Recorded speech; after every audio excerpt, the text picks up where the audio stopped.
What's going on, drivers? Welcome to Trucking with Old Snapper. And I am that guy. I'm Old Snapper. Well, we're going to talk about a news story coming out of Oregon over some trucks that have been overpaying on taxes, and they have filed suit against the state. It's a pretty long story. It's coming from TTN, and so I'm going to shrink it up a little bit, and then I'm going to tell you some personal stories with Oregon, two of them, because I lived there at one time, so I have a personal vendetta against Oregon, and Oregon is the reason for some of my views on politics. But I'll get into that at the end of this. Let's get into this. Now, I'm going to kind of give you the rundown. So, it's the Oregon Trucking Association sues the state over excess taxation. So far, three carriers have joined the suit, accusing the state of imposing 528,000 daily in heavy truck overcharges. That's how much they're overcharging on a daily basis at the present time. We initiated this lawsuit not because we don't want to pay taxes, but because we simply want to pay our fair share, said Andy Owens, CEO and manager of A&M Transport. Since 2022, we have paid over $292,000 more in taxes than we should have, based on the findings of the state's own highway cost allocation study. Not only is the overpayment not sustainable for a family business like ours, it's a violation of Oregon's Constitution. The other plaintiffs included Combined Transport Incorporated of Central Point, Oregon. Combined Transport contends it overpaid by $470,619 in taxes from January 1st of 2022 to the present, and Sherman Brothers Trucking of Harrisburg, Oregon, was overcharged $153,198 in taxes during the same time frame. The legal action stated that the extra burden on heavy vehicles is significant, immediate, and ongoing. Oregon Department of Transportation has estimated that for 2023 through 2025, heavy vehicles will overpay by approximately 193 million per year. This amounts to an overpayment of more than 528,000 every single day. Nonetheless, Oregon Department of Transportation has continued to collect these taxes. The state legislature and government are accused of failing to rectify the excess taxation. All right. That's what's going on in Oregon right now. Oregon's overcharging Oregon is overcharging truck drivers. Now I'm going to tell a couple personal stories, and then I'm going to explain my opinion on why Oregon does this, because they do this in way more areas than just trucking. Oregon does it to pretty much anybody that works. If you work in the state of Oregon, you're going to get tore up, just the way Oregon is. All right, my first story is about child support. I have a child support case in Oregon. My daughter that was born there is now 20 years old. Now, here's the weird part to this child support case. I live in Texas, and at the time child support was filed on me, I was living in East Texas. I think I went to child support court in Henderson, Texas. I believe it. It's been many years. My daughter at the time was living in Washington with her mother, Washington State. They were living in Vancouver. Oregon, how they got involved in this trifecta, I don't even know.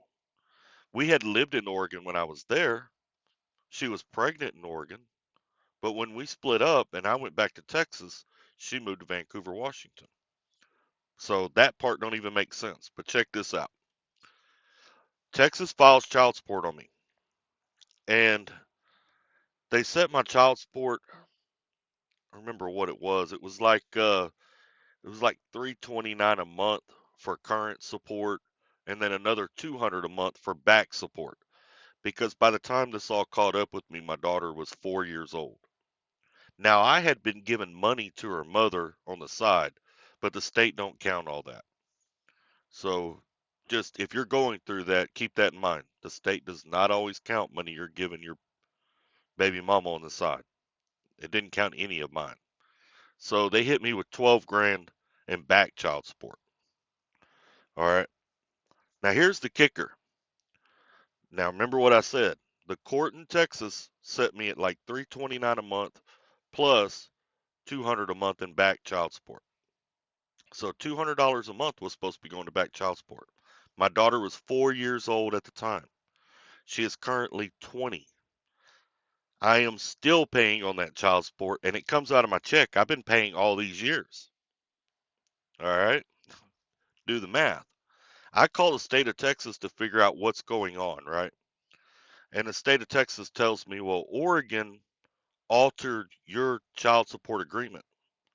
Oregon never took me back to court. I've never been to court for child support in Oregon. And at the time child support was filed on me, my daughter was not living in Oregon. She was living in Washington, you know, and I wasn't a resident of Oregon. I was a resident of Texas. So Oregon just forced their way in there because they wanted some of that money. All my child support goes through Oregon and then into Washington. They altered my child support so much. Now my child support didn't change. That's why I didn't notice it on my weekly check. My child support amount never changed.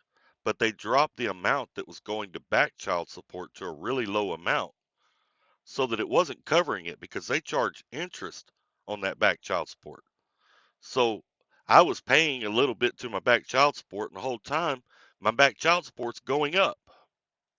Now, by the time I figured this out and all this, my daughter at that time was about 17 years old. By the time I started figuring this out, because I'm like, man, I should be getting this paid. This should be getting paid off. And turns out it was higher. I think at that time it was like up to 18 grand or something like that, even though I had been paying on it all these years because Oregon changed it. Now, here's the kicker. Oregon does this a lot with people paying child support because they're banking on the fact that you're not going to have the money to go hire an attorney, take time off of work, go to the state of Oregon and fight this stuff, which they're right. They're right in that. I don't have the money to hire an attorney. I don't have the money to take the time off and go to Oregon and fight this stuff. So I just been paying it and at a loss with not really knowing what to do about it, to be honest with you. All right. That's story number one. Story number two. When I was living in Oregon, I bought this little, I think it was a Datsun. It was an old car. Bought it from a guy that lived in the apartments. He was a maintenance man there. Paid him like 300 or 400 bucks.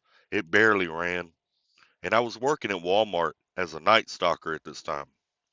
So I would use that car to go to work and pretty much run around the little part of Portland that I lived in, because I didn't have any registration. I wasn't making a whole lot of money. So I didn't have insurance on it, all that kind of stuff, right? Plus, I was young. You know the stupid crap we do when we're young, right? Well, I'm headed over to a buddy of mine's apartment that lives about a mile from me one night, and I get pulled over. I got an open bottle in the back seat and the floorboard. The car ain't got no insurance, and I have a Texas driver's license, but I don't have an Oregon driver's license. So I don't know how all this is going to turn out. The cops end up writing me a ticket for the open container, writing me a ticket for no registration, no insurance. They towed the car, impounded it, and sent me walking. Now, one thing that was cool, the only cool thing in this whole story, is they actually let me take the bottle of whiskey out of the back seat. Because he told me, he said, get your stuff out because we're going to impound it. I said, well, can I take my bottle of whiskey? He said, yeah, take it. We don't care. You're walking. You can take it if you want. So they actually let me take it. Well, within a week or two, everything goes south with the girl I was seeing, and I take off and I go back to Texas. All right. So I said, screw that ticket. I'm not going back to Oregon. And at the time, I didn't have a CDL. I had a regular driver's license and didn't foresee myself ever driving a truck. So I wasn't worried about it. I was like, well, as long as I don't go back to Oregon, I should be fine. I'm working in the plants doing electrical, and this is like 4 or 5 years later. I get pulled over on my way to work one day. Turns out my license is suspended, and I go to jail for driving on a suspended license. Get out of jail. I start calling to figure out what's going on because I hadn't had a ticket. Well, here's what happened. Since I didn't pay the ticket in Oregon, and Oregon couldn't figure out how to get to me, this is what they did. They issued me a driver's license. They issued me a driver's license, Oregon driver's license. Then they suspended it, which triggered the system, and Texas suspended my Texas license. And of course, me moving around as much as I do, I move around a lot even still today. I never got the letter that my license was suspended. It was sent to whatever my previous address was at some point in time or another. So I didn't know. I call Oregon and I'm pissed because I never had an Oregon driver's license. I've never even been inside of an Oregon driver's license office ever. So I call up there and I talk to them, and they're like, okay, here's how we're going to fix the situation. First, you got to pay the fines, which I was fine with that because, I mean, they were my fines. I understood that. Then I have to pay a reinstatement fee to reinstate a driver's license that Oregon actually gave to me illegally because I never walked into a driver's license office up there. I didn't have a driver's license in Oregon. That was just their trick to get my Texas license suspended. I was pissed because that reinstatement fee, even back then, we're talking, this is like 2000, oh man, 2006, maybe somewhere around in there. I don't remember what year it was. It was back in those days. It was like $350 to reinstate that license on top of my fines, so it was costing me about a grand, maybe 1500. I don't remember the exact number, but it was costing me quite a bit to deal with a couple tickets. Now, once I had to pay it, I didn't have no choice. But once I reinstated that driver's license, then I had to pay Texas to reinstate my Texas license. And I mean, it was just a big pain in the butt. All right. Now I'm going to get into the politics of why I hate Oregon politics. And really, it's Democrats, because Oregon is Democrat ran. It's no different than California, no different than the state of Washington. The whole West Coast is that way. This is how Democrats work, okay? They get their votes by telling you they're going to do this and they're going to do that. They're going to do these big giveaway programs. And they run on the platform that they're for the working man, they're for the poor people. But really, in reality, they're not. And here's why, and here's what happens. So I'm going to use Oregon as an example. Oregon will say, elect me because I'm going to help the homeless in this state. And they want the homeless there because the people see it. It's an eyesore, it's a problem, and the people will elect anybody that's willing to do anything about the homeless. California does the same thing, so does Washington. All right. So they'll say, hey, look, I know the homeless is bad and it's causing a lot of problems, it's lowering property values. Elect me, and I'm going to do my best to get these homeless off the street and into housing. Yay, everybody jumps out there and they go elect this Democrat. It's promising to help the homeless.